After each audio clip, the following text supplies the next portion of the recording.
সালামুন আলাইকুম। আজকের আলোচ্য বিষয় হচ্ছে আল্লাহর ভয়। আল্লাহর ভয় এইটাই আসল কথা। আল্লাহ যত বিধান দিছে, আল্লাহ যত আনুষ্ঠানিকতা দিছেন, আল্লাহ যত আইন কানুন হুকুম দিছেন, এইগুলি পালন করা আমাদের জন্য সহজ হবে একমাত্র যদি আমাদের মধ্যে আল্লাহর ভয় থাকে। এছাড়া আগের একটা দুইটা ভিডিওতেও আমি নামাজ রোজা নিয়ে কথা বলছি।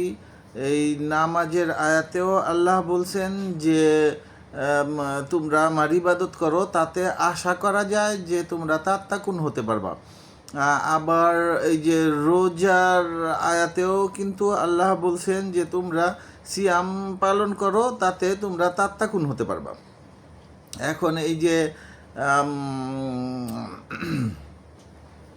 তাত্তাকুন, মুত্তাকি, তারপরে এই ধরনের যতগুলি ওয়ার্ড আছে,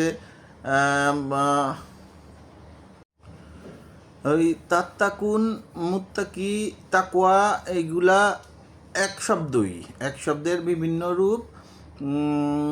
তাত্তাকুন হচ্ছে একটা ভার্ব, মানে ক্রিয়াশীল শব্দ। মুত্তাকি হচ্ছে নাউন। যারা তাত্তাকুন মানে তাকওয়া অর্জন করে বা তাত্তাকুন হয়, তাদেরকেই মুত্তাকি বলে। এই আসল কথাটা হচ্ছে আল্লাহর ভয়।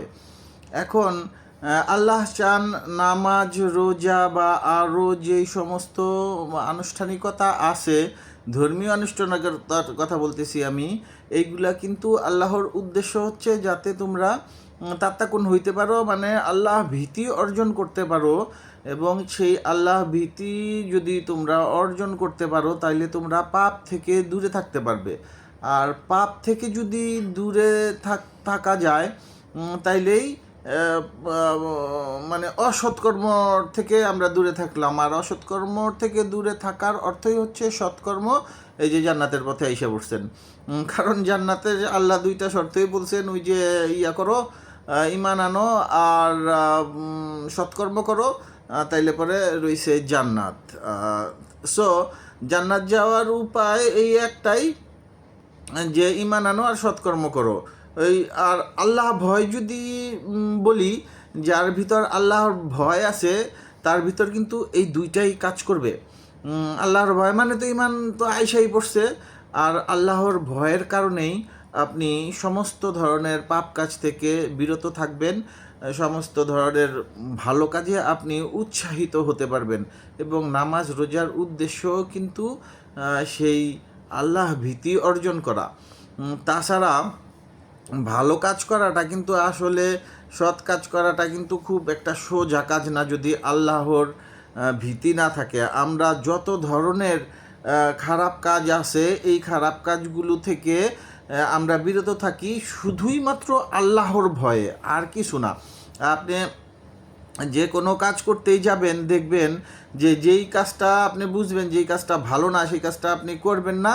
তখন আপনার ভিতরে কাজ করবে কি, আল্লাহ দেখতেছেন। এই যে আল্লাহর ভয়টা, এই যে সর্বক্ষণিক আল্লাহর ভয়, সেইটা কিন্তু মানে এই পাপ কাজ থেকে আমাদেরকে দূরে রাখে। এই পাপ কাজ থেকে দূরে থাকাটাই হচ্ছে সৎকর্ম করা। আর এই যে ইবাদত বলতে আমরা যা বুঝি, নামাজ রোজা সহ যা আছে, এগুলা সব ইবাদত। আল্লাহর হুকুম পালন করাটাই ইবাদত। আপনি যে কোনো ধরনের আল্লাহর হুকুম পালন করবেন, সেটা ইবাদত বলে গণ্য হবে। এমনকি আপনি খাবার খাচ্ছেন, খাবার খাওয়া আল্লাহর হুকুম। হালাল খাবার খাওয়া, হারাম খাবার ওই যে ড্রিঙ্কস টিঙ্কস করা যাবে না আর কি।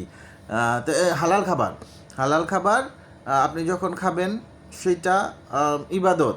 আবার আল্লাহ বলেন যে দিনকে আমি তোমাদের জন্য করেছি কর্মের জন্য, মানে আল্লাহ বলেন তোমাদেরকে কাজ করো, কাজ করে রোজগার করো।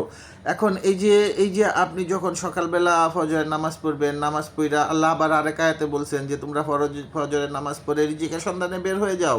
মানে ওই যে রিজিক সন্ধানে যখন বের হইলেন, তখন কিন্তু আপনি ইবাদতের মধ্যে আছেন। সো আপনি যখন হালাল কাজ করবেন, হালাল রুজি করবেন, এগুলি সবই কিন্তু ইবাদতের সাথে ইবাদত হিসেবে গণ্য, যখন আপনি আল্লাহ ভীতি নিয়ে সৎ কাজে লেগে থাকবেন, অসৎ কাজে লেগে থাকবেন না। তাইলে হবে সৎ কাজ। মোট কথা, আপনি যাই করবেন, এই কাজগুলির মধ্যে যদি আল্লাহ ভীতি থাকে, মানে আমাকে আল্লাহ দেখতেছেন বা আল্লাহ নিষেধ করতেছেন।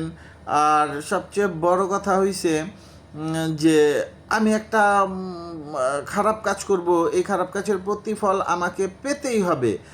এইটা হয় এই দুনিয়াতে অথবা আখিরাতে। যদি দুনিয়াতে পাওয়া যায় তাহলে খুবই ভালো কথা, মানে শাস্তি কমের মধ্যে দিয়া গেছে আর কি।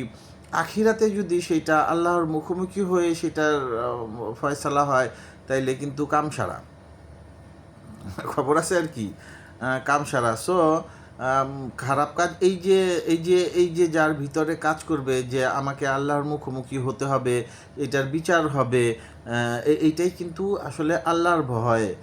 এই আল্লাহর ভয় যার ভিতর কাজ করবে সে কিন্তু খারাপ কাজে লিপ্ত হবে না, পারবে না। কারণ দুনিয়ার এই ছোটোখাটো স্বার্থ সেটা আল্লাহর ভয়ের কাছে খুবই নগণ্য, কিচ্ছুই না।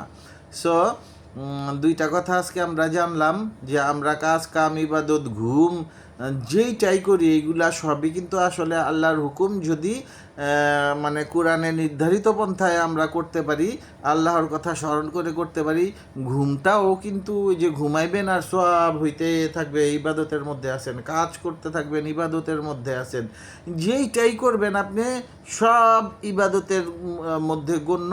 যখন আপনার ভিতর আল্লাহ ভীতি কাজ করবে, আপনি যখন কোরআন অনুযায়ী করতে থাকবেন। সেই জন্য মূল কথা যে ভাই কোরআন পড়তে হবে, কোরআনই একমাত্র বিধান, এইটা অবশ্যই আপনাকে পড়তে হবে। আরবি পড়ার কথা বলি না, যার যেই ভাষা সেই ভাষাতে পড়তে হবে, তাইলেই আপনার পড়া হবে। না পড়া হইল ওই যে যদি না জানা যায়, জ্ঞান যদি অর্জন করা না যায়, ওইটাকে কিন্তু পড়া বলে না। হ্যাঁ, সো ওই যে আমি বুঝলাম না, সারা জীবন আরবি পড়া গেলাম, কোরআন তেলাওয়াত কইরা গেলাম, এই পড়া কিন্তু আল্লাহ পড়তে বলেন নাই। কারণ এইটা আল্লাহর প্রশংসার বই না যে আমি পড়লাম, আমি বুঝি আর না বুঝি আল্লাহর প্রশংসা হইতাছে, তাইলে ঠিক আছিল। এটা জাবুর আছিল, দাউদ আলাইহিসসালামের বুক আছিল, ওইটার মধ্যে গান, কিছু গান কবিতা ধরনের ছিল। আমি যদিও পড়ি নাই কিন্তু জানি ওইটা ঠিক আছিল, ওইটা আপনি তিলাওয়াত করলে ঠিক আছে। কিন্তু এই কোরআন কিন্তু আল্লাহর প্রশংসা করার বই না।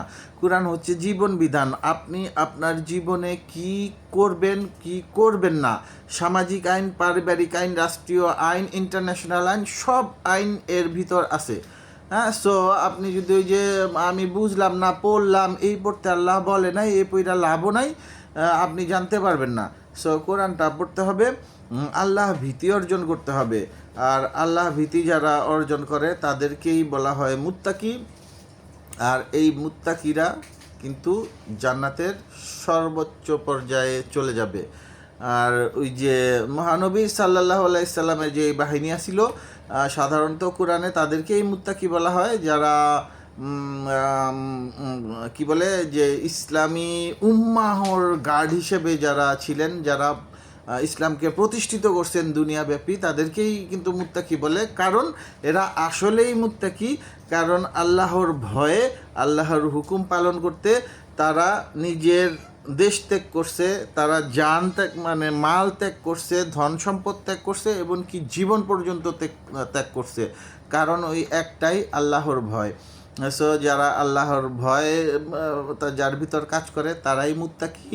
সর্বাবস্থায় সর্বসময় যার ভিতর আল্লাহর ভয় কাজ করে সেই মুত্তাকি, সেই পাপ থেকে দূরে থাকে, সেই সৎকর্মশীল, এবং তার জন্য জান্নাত এবং জান্নাতের সর্বোচ্চ স্তর।